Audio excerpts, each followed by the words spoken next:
Today, I'm going to be throwing different punches over and over and over again on the dummy to see if the damage consistency is the same. I'm going to take one punch, I'm going to throw it about 10 times at the same pace and see if there's different damage for the same thing over and over again. I want to see if it's consistent. I want to see if I can throw the same punch over and over. Am I generally getting the same damage? And again, a sitting still target. A moving one's going to be way different. We're going to start easy with a jab. I'm going to throw 10 jabs and see what damage they're getting. I'm going to aim for the nose on about every one. I'll throw some body ones too. Maybe I'll throw like 5 body and 5 head. 1, 2, 3. All right. Generally the same on all three, 25 to 32. I'm going to blade my fist and see how much damage. I'm still going to hit with these big 2 knuckles, but I do this a lot where I blade and go this way. So I'm going to see if that's actually doing damage. Ah, that was nice. Ooh, look at that, even better.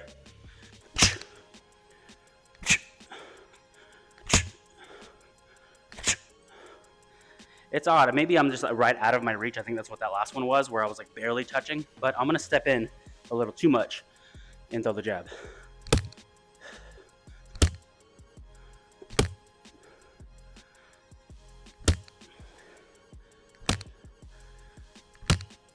All right, I'm not exactly like an inexperienced person. I've thrown jabs before, but from hitting all the way from like under 1 to like 40 is nuts. Sure, maybe I'm missing the nose by a hair sometimes, or sure, maybe the punch may ricochet off sometimes, but that large of a window seems like a problem. All right, now I'm gonna throw the cross the same way. Let's throw it to the body first.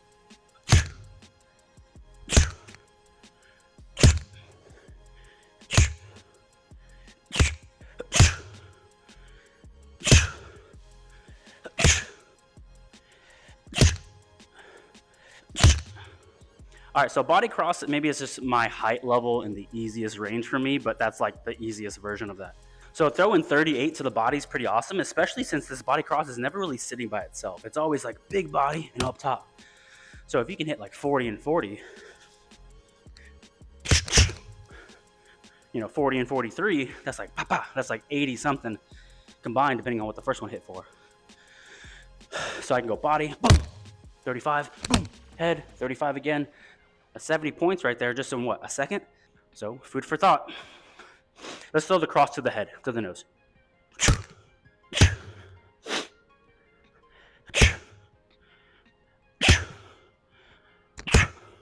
So at my comfortable range, 36 to 40, I'm gonna try to take a step in.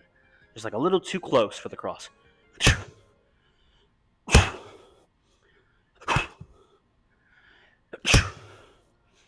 A little too close, didn't really do too much of a difference, and now I'm gonna do the opposite. I'm gonna step back and keep like right at the tip of my punch.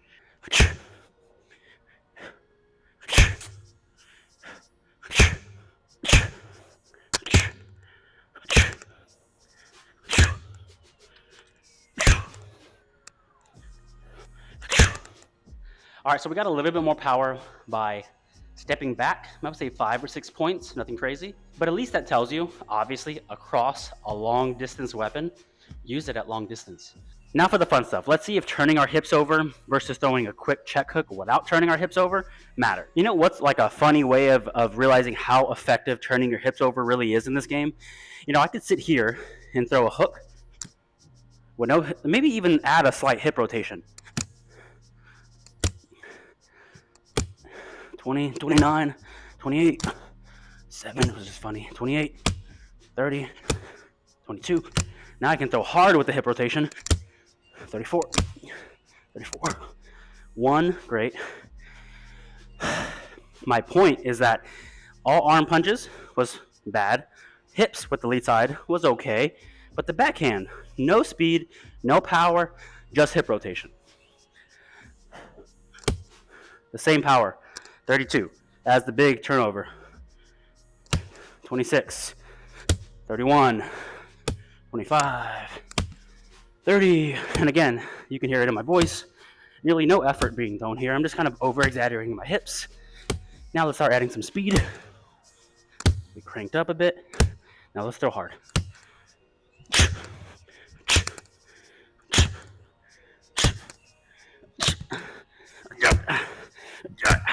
You can see what all the weird noises I'm making when I'm actually making an effort. But the biggest thing I'm finding, once again, that effort doesn't really matter that much. So I can throw a slow left hand, or I can throw a beast of a left hand. Not that big of a difference. If anything, the slower one was hitting for more consistent. So overall, testing this stuff, I 100% will advise 80%, 70% even. If you're gonna go 110%, if it's for cardio, it makes sense. If you're working out, it makes sense. If you're doing it to get better, not a great idea. But that really is all things. If I'm gonna go into jiu-jitsu or boxing or kickboxing or Muay Thai or whatever it is, I'm not gonna just like start sparring hard immediately. I'm gonna spend about 6 to 8 months going slow, learning the basics. So treat these matches like training. I'm not gonna go in and throw 110% all the time. I'm gonna go in about 50 to 80%, and I'm just kind of flowing here.